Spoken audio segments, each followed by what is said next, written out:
Olivier Artaud, bonjour. Vous êtes le président de la CRCC, la Chambre régionale des commissaires aux comptes. Et je vous ai invité pour parler des projets du gouvernement, puisque le gouvernement veut simplifier le recours aux commissaires aux comptes. Alors vous êtes, comme tous les Français à peu près, contre toutes les réformes. Vous avez peur de perdre des clients ? Alors, merci déjà de me recevoir.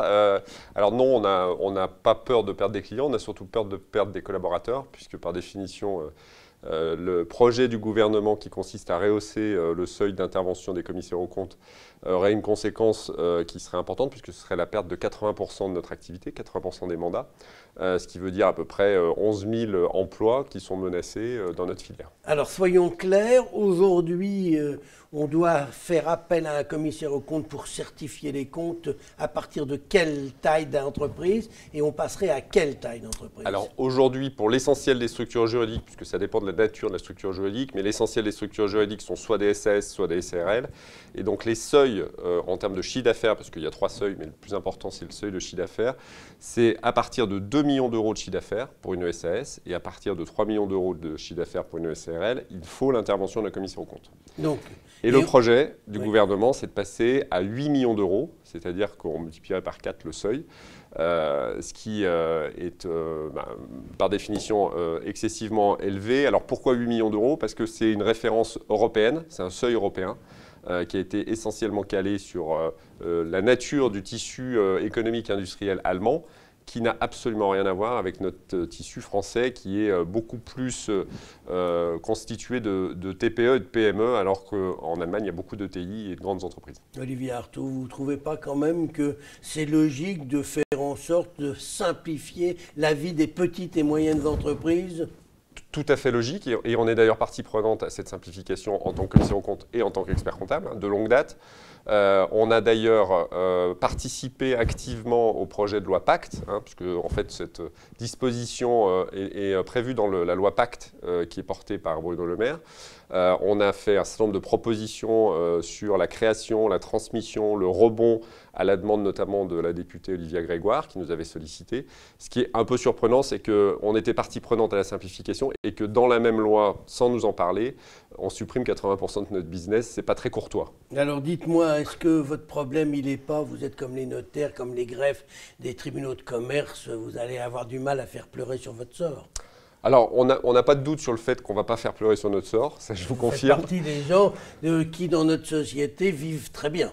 Oui, la seule chose qui est à prendre en compte, c'est qu'on n'est pas des professions libérales, on n'est plus des professions libérales, on est des entreprises avec beaucoup de collaborateurs et qui va payer la note salée de cette réforme injuste, c'est malheureusement les salariés.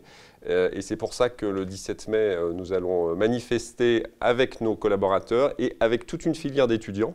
Il y aura des centaines d'étudiants qui ont embrassé ces études pour faire cette profession et qui se retrouvent dans une impasse. Alors justement, vous parlez des étudiants, Olivier Artaud. Qu'est-ce qu'il faut comme diplôme pour devenir commissaire aux comptes? Est-ce qu'on est obligé d'être expert comptable pour être commissaire aux comptes? Alors non, on peut. En fait, on a un double diplôme, c'est-à-dire que lorsqu'on est expert comptable, on est de fait commissaire aux comptes.